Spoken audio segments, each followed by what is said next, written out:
everyone, hi squad, and welcome to Up-Friends-Grooming. We have been seeing powerful leaders, Nelson Mandela, Kenneth Kaunda, Robert Gabriel Mugabe, very controversial, Julius Malema, controversial. Today we have someone who represents the next generation of leaders, someone who is stepping up and proving to the world that the next generation of leaders is not waiting for their time, they are actually stepping up. Kasoma, only at the age of 22, is proving to the world all this by advocating for youth empowerment and educational reforms. Smart, driven, and freshly real. Help me welcome the one and only Emmanuel Kasoma. Thank you, and greetings to everyone watching this podcast. I'm glad to be here, and I'm very happy that I was invited to be part of this show to share what I can about what I know. Getting right into it, tell us a brief background about yourself. Okay, so first off, you've already said, I'm 22. I was born in 2001, of course, November 6th actually. So a bit about my background is that I'm a typical Copper Belt person from Zambia, Copper Belt province to be specific. I would say I was born in a town, Mufila, within the Copper Belt, but I didn't stay there for long. Then moved on to Ndola, Lusaka, back to Ndola, and then pretty much. I guess I don't know how much about myself you want to know, but yeah. I think that's quite okay. We want to know how your childhood shaped you into what you are becoming. Okay, so my childhood. Funny fact is that my childhood, I would say, I don't really come from a place that believes so much in politics, or should I say multitasking. Like right now, I'm pursuing a degree program like medicine, and everyone home expects me to focus on that. But then I add extracurricular activities, which at some point they don't agree with. So for my background, I'd say growing up, my mom was very supportive in what I do, but my dad had a lot of limitations to what I should do actually. So I wouldn't say I've been raised in an arena that inspires me to be a leader, but I'm also encouraged by my mom's commitment to hard work, and she's not driven to do one thing, but she can do multiple things at a go. So for my childhood background, I wouldn't say there's much I would say that shaped me to be the man I am right now, but it's self-driven. So we want to know, how do you navigate through these negative experiences, and especially growing up?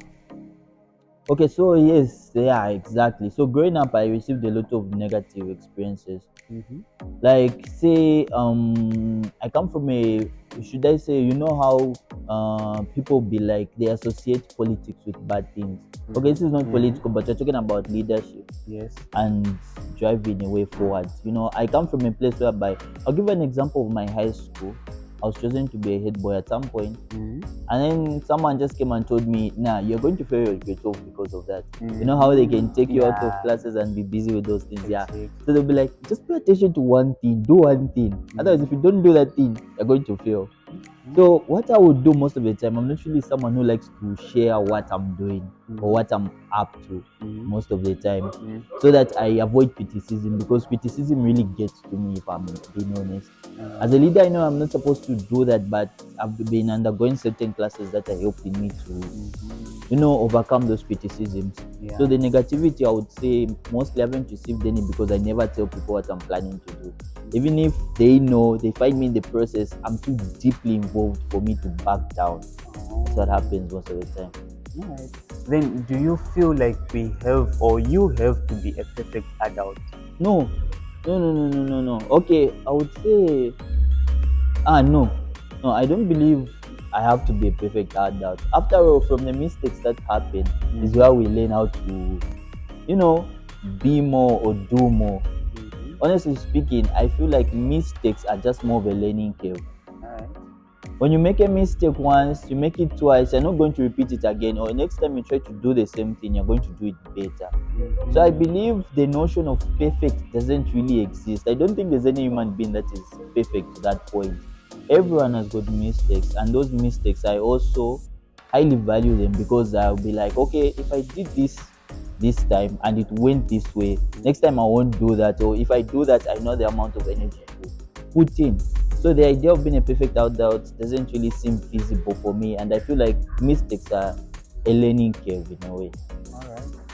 Then, do you feel like we are a misled generation, the Okay, upcoming generation? yeah, I get you on that one. So honestly speaking, this generation of ours, comparing it to the one before, Uh, I mm, there's so many vices that have, you know, mm, I would bring back the internet first. all right. The internet is one of the things that misleads this generation, especially. Okay. The context on the internet, there are very few people who would use the internet for proper things, especially I would say my Like age us. group. Exactly. You get my words. All right. Yeah, like our age group. Our Okay, age sure. group is very, Yeah. I wouldn't say it much, I didn't know the audience, but yeah, so our age group tends to misuse the internet, I would say. I wouldn't say I'm perfect as well. At some point, also had bad experiences with the internet, but now I feel like I You have found much the way. control. Exactly. Right now, I have much control and I have got priorities, which I said, like, okay, this thing won't distract me from doing this because I've got this to do. So this generation of ours, yeah, it is. I wouldn't say it's perfect. It's very, there's so much that has happened. I don't know, should I say diluted or it's been contaminated with so many worldly factors. I feel. Yeah, that's what I think. So, when did you realize you were a leader? And funny enough, as I was growing up as a boy, Mhm. I think I was a grade 6, and I would tell my dad, you know what, Dad, me, I'm going to be an accountant. And when I become an accountant, I'm not going to end there. All right. I'm going to become a minister of accounts. Mhm. And then he's like, my boy, are you sure? Mm. Like I told you, political background in my family hasn't been so good. Are you sure? I'm like, yes. You have to join politics or something for that to happen. And I was like, yeah, I'm going to be a minister. Yeah, quite alright. He supported myself there. He thought maybe I was just joking, or it was just a thing of saying it out loud because I heard it from nowhere. But he got surprised. From the time I was a boy, I continued grade 8. I was saying him the same thing, like, okay, you know what, I'm going to be a minister one day. From grade 8, it went up to grade 12. I'm telling him, I'm going to be a minister one day. And at some point, he saw that, okay, that drive in me is too much. And he was like, you know what, just try to focus on one thing, what. And then I'm like, okay, fine. And then now I come to do medicine. Medicine, that didn't stop my drive. As much as I'm doing medicine, I believe one day I'll be there. I'll be the minister of health. We are seeing you there. I just have to be there. We are seeing you there. Yeah. So you talk so much about how your family has supported you, though sometimes they throw you back because they feel like you have to concentrate on one thing. But we want to really know, how has your family and friends supported you in becoming the leader you are becoming? Okay, so for my family, like I said before, they're not really much into these things, but they saw how much I've dived into it. I wouldn't hide it from them. Like I said, I'm not really the type who will share with you like, oh, tomorrow I want to do this, tomorrow I want to do that, or even if it's an important decision, most of the times I keep it to myself. That if I make a mistake, I learn for it. So I'll get to the point. My family, as much as they don't like me doing other extra stuff, but once they find out or they know that I'm involved in such a thing, they give me all the full support. I'll give an example of Unilas. I'm running for this presidential staff. No one in my family knew. In fact, no one even knew I was the class rep until this point in my family. Yeah, because I knew they'll be like, are you paying attention to school at school? Or you're just being distracted. Okay. So yeah, after they found out so that, they just now changed, they got some kind of attitude saying that, okay, this boy, I think he's just destined for these things. So now I receive like compliments, like saying, how's it going? How far are you pushing? Obviously, they remind me about the school aspect, but also them, when they just see me like doing my thing, they're all supportive and encouraging. Then there's my friends. My friends, yeah, they'll be like, are you sure you're going to do this? Because that looks like extra work. And I'm like, yeah, it is extra work, but it's something that I really want to do. So I would say my friends, I've got like 50-50 of them. Others will be like, okay, that's extra work, I wouldn't do that. The demotivating type. And then now when you've got this other circle, which is like, bro, go for it, I got your back, I will help you reach achieve those heights. Yeah, those are the type of people I have when I say friends. There's a 50%, they're okay with it, 50% feel like it's just bulky work for nothing. All right, so you're saying your friends, your family does this thing where they tell you it's not really good for you? Do you feel like it is extra work for you? Though it's what you are passionate with, do you feel like it's not extra work compared that you're doing one of the most difficult programs? Okay, yeah. Yeah, On that one, I understand. yourself, like this Yeah. is, we want to hear like your own perspective about it without friends or family's influence. Okay, so for myself, I believe everything has got time. Okay. So in 24 hours, I feel like it's impossible for me to be like reading a whole book for 24 hours. Nah, Okay. that's not me. I'm not really one who likes to like stick to one single task. I would say if I go to the library more than 3 hours, I'll get bored. All right. I'll start looking for other things to do or excuses. That's why there are other people whereby they'll tend to start, playing video games, go out partying, playing movies.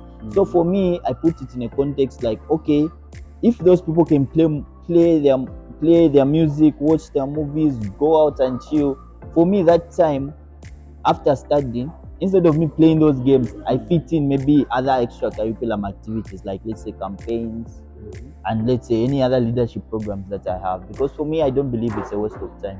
I feel like it's a good investment for my time. Alright. That's why, as much as I am passionate about it, I'm also conscious of like, okay, yeah, I'm doing one of the most hardest courses, but that's not stopping my drive, honestly. It's not extinguishing my fire. Alright. Obviously, sometimes there's fatigue, there's being tired, but just always remember, have purpose and a sense of where you're going. Having a good direction is very good. Alright, I really feel what you're saying. You're just channeling your energy to this instead of doing other activities that everybody's doing. Yeah. I really get it. Yeah. So we are now in our second segment, where I ask you things about grooming and perspective. Okay. Right. So what does grooming and purpose mean to you? Okay, so for me, when I talk about grooming, the grooming, I feel like I'm molding something or someone into the way you want them to be. Okay. So when you talk about grooming, I would say your mentors or the people who you have in your circle is very important. All right. Because the people you have in your circle, or should I say the people you look up to, groom you into the man or the person you want to be. So if you've got a poor, point of reference, then your grooming won't be that good. Right. So that's why I feel like grooming is very important. Then when you talk about purpose is just something which you are driven to do. Okay. Like, it's like something you are made for. And for me, that's how I take leadership. Okay. I feel like, I remember each time I tell myself, like, I feel like one day I'll be involved in great decisions that will affect the country. All right. And I feel like that's my purpose. And it's what I'm driven to do. So nice. Yeah, that's what I feel like. That's what I'm driven to do. That's why even in my early youth days and in my I'll work hard so that when that day comes, then I'll have the chance to give that important, announcement or whatever it's going to be. I feel like I should be ready, and now is the time that I should groom myself to be ready for that responsibility when it comes. So my purpose is to achieve greater heights. All right. What are the conversations that you say to yourself that keep you awake or that makes you wanna wake up every day? Yeah. So one of it, first of all, I like to tell myself I'm destined for greatness. All right. Yeah, and the other thing is the other one which I feel like one day, just one day, I'm going to receive a call, and when that call comes, it will determine the fate of my country. All right. And that fate will rest on my hands in a positive or negative way, and I feel like I'll be that person to bring my country out of whatever situation that's going to be and bring it up into the light. So I always tell myself I'm destined for greatness, and I've got a lot to do, and I've got a lot of people to help out there. So mostly that's my conversation. I'd be like, you know what, Kasoma, you're going to do it. Come what may, you're going to do it, and you're going to be one of the important people or a national asset in your country. Yeah. We are actually seeing that. So are you grooming yourself to your full potential? Okay, right now I don't think I would say like I'm grooming myself to my full potential. As much as I'm trying to like imitate some form of perfection, I've also got my flaws. Okay. I've got flaws here and there which I feel like all that energy which I take in doing maybe other reckless stuff or some stuff, I'll be like, okay, why did I do this? I feel like all that energy can be invested in me grooming myself. Yes, I can acknowledge that, but it's very hard for you to like now divide that energy or drive it into an energy which you want.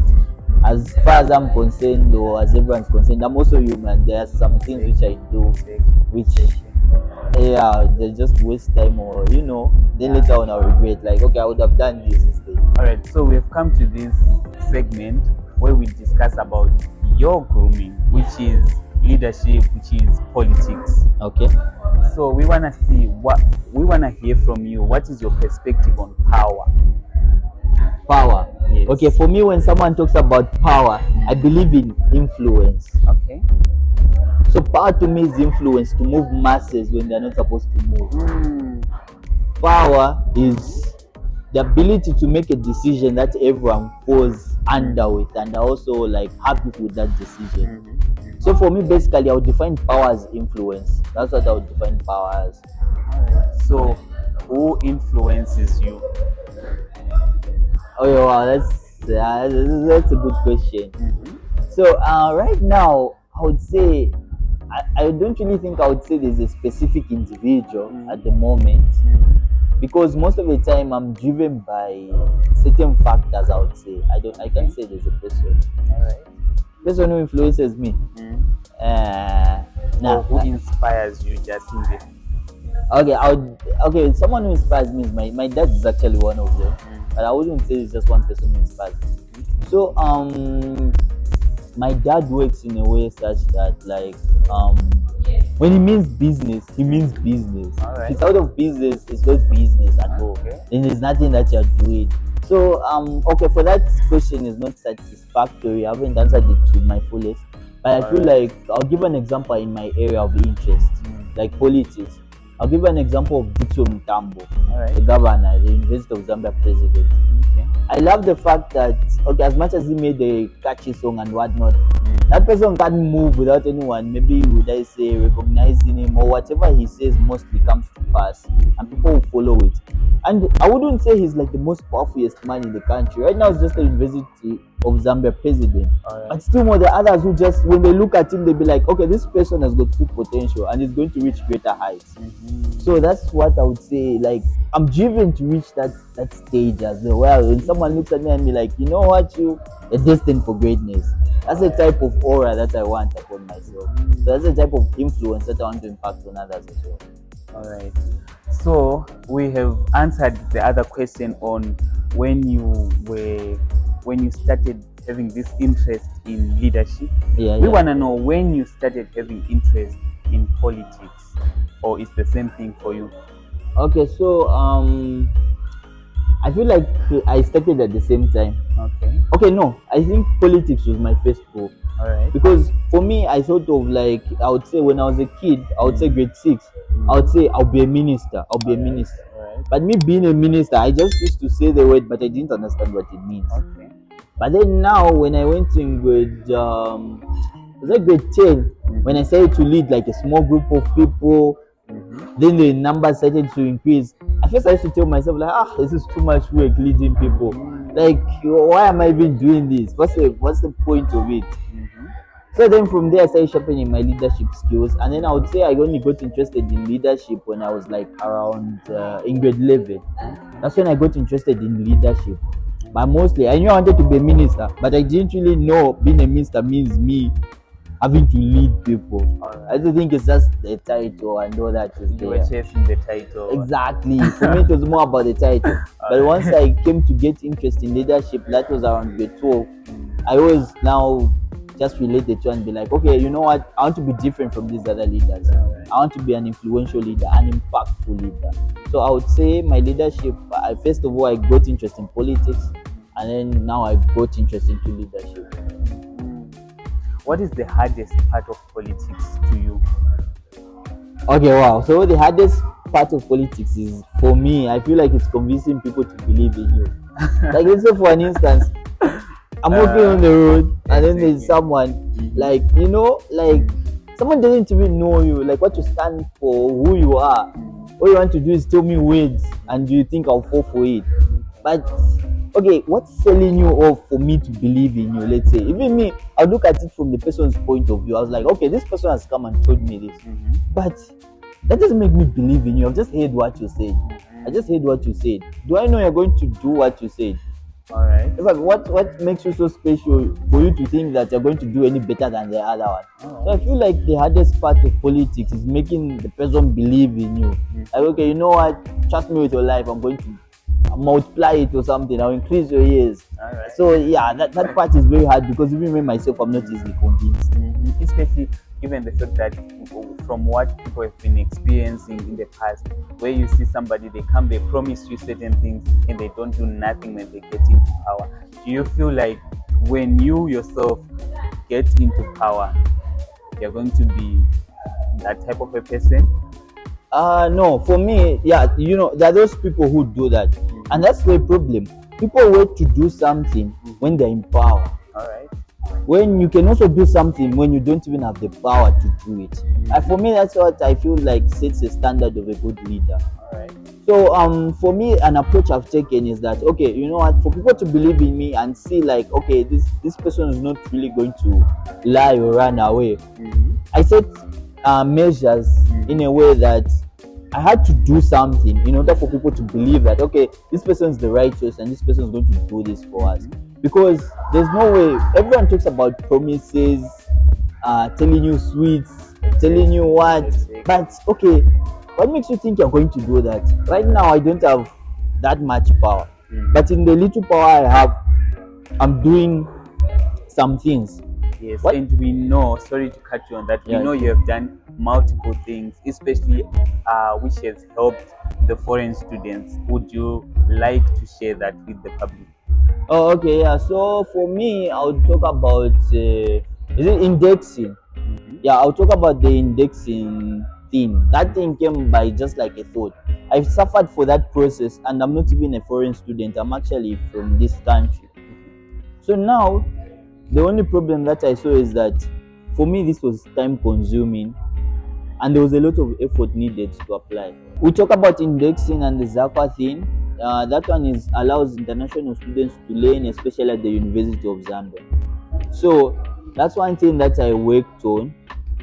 I wouldn't say with my colleagues, I was alone. Like I said, I was alone and I'm still alone. Okay. And I'm still working to improve it and make it better. It's just hard when you're alone without a support system to do it. But I tried simplifying the process for every student out there because I saw how much trouble I was having with it.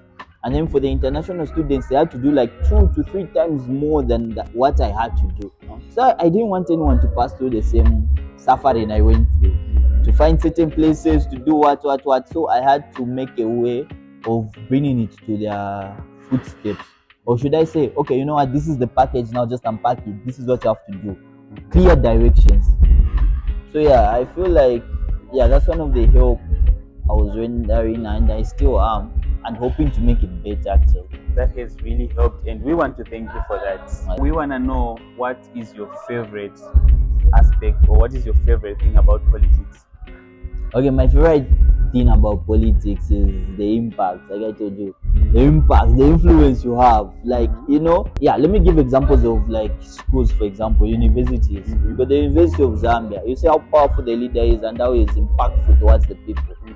You can tell them to jump, even the whole school is going to jump. Okay, but I'm not talking about that. That's somehow abusing power. But I'm talking about when you talk about objectives and completing certain tasks. Some people feel lazy or they don't feel committed to certain tasks because of the leaders that they have.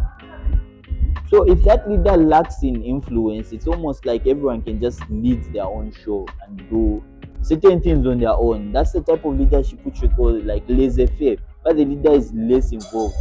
He's not even influential for like that. But for me, I want to be a leader who is influential and impactful. When this happens, for me to change it from a negative side of view to a positive side of view, I'll need people to help me. And if I'm not influential enough to make those people see what I'm trying to do or see the vision on how clear it is, then I would say I've failed as a leader there. So that's why my favorite part of being a leader, not just a leader, a good leader, is someone who should have influence. So that's what I'm trying to build on and work on. All right. We have heard from the past that leadership or politics is addictive. From what you were saying, you were once almost a head boy and once a class rep. Like the leadership is just getting more and more into you. Do you feel like it is addictive? Okay, yeah, leadership. Okay, you know, there's some people whereby when they sit on that seat, they never want to drop out. All right. You know, honestly, at some point, I love to be like involved in the decisions that I make. I don't really like to see someone who's like stepping over me or something like that. So most people, it's very hard for them when they come from a certain position then to just lower themselves.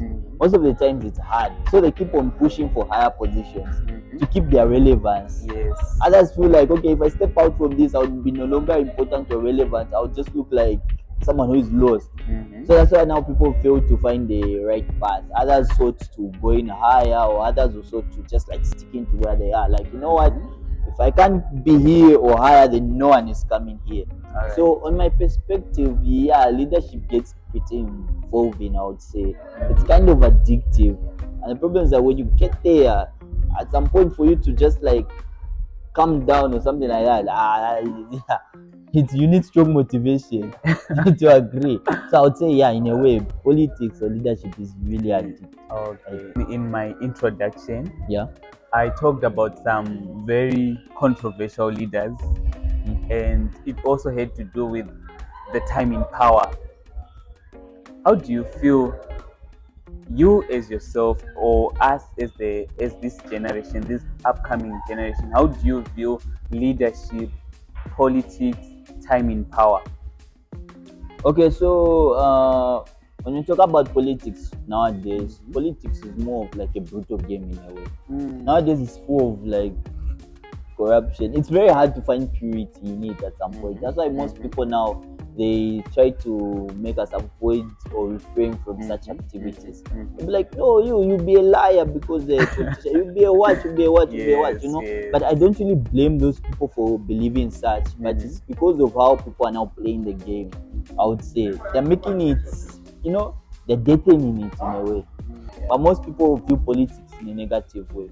And then when you talk about leadership, leadership of course is nice. Most people are actually encouraged to have leadership skills.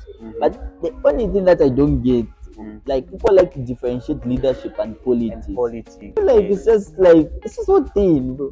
Like if you're a politician, you win, you become the leader. So now why are you differentiating the politics two? And Leadership. I don't get the distinction between the two, or should I say, I don't get how I can distinguish the two. But for me, when you talk about politics, I feel like it's just a form of leadership. Like in a church, you can have maybe a type of leadership. Maybe they call it something else. Maybe they don't call it politics. There's politics, there's school politics. Politics. Even in families. Exactly. There is You see, even in families, there's politics. Who wants to sit on the comfortable chair and make the decisions? There's politics there. It's just a different form of politics. Yes. All that, it's covered by an umbrella, and that umbrella is called leadership. And time of serving, or should I say timing of leadership. The time period, okay, I don't know. I guess it varies from how best you can make decisions at that time, because everyone has got their capabilities and capacities.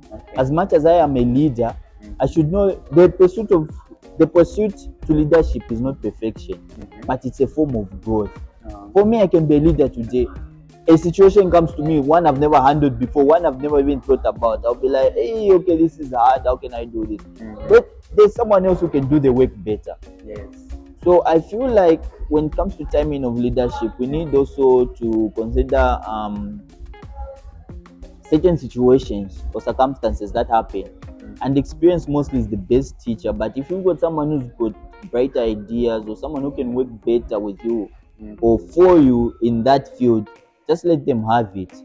Let's say, I would say, two politicians are fighting to save a country. One has a vision, one doesn't have a vision.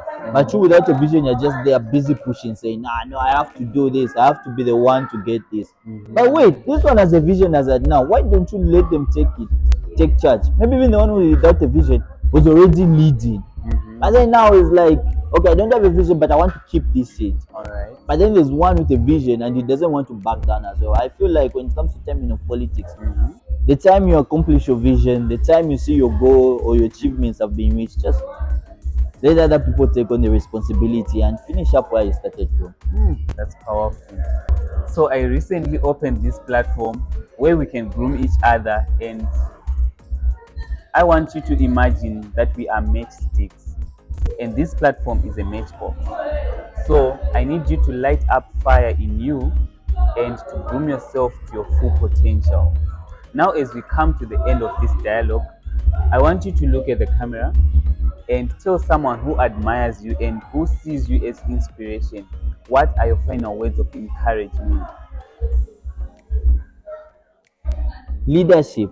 I was once asked to define leadership, and I defined leadership with three animals: the eagle, the lion, and the chameleon. All right. As a leader, one has to have a clear vision. Your vision should be as clear as an eagle's eyesight. When you talk about the lion, it's not the biggest animal, but it's still called the king. Why? Its attitude. All right. Let's talk about the chameleon. You put it on this table, it will change color. You put it anywhere else in any environment, it will adapt. As a leader, you go through storms, through heroes, through imperfections. Proper plan is made, but stuff just happens. Be that chameleon. Adapt. Don't lose sight of your vision. Adapt. As a leader, be strong, be committed, and don't forget, as a leader, ask questions. You'll go far. Don't forget, mistakes happen. You don't have to be perfect, but just know where to admit when you're wrong. Thank you so much for being our guest on this platform, and we wish you well in your endeavors, in your leadership endeavors.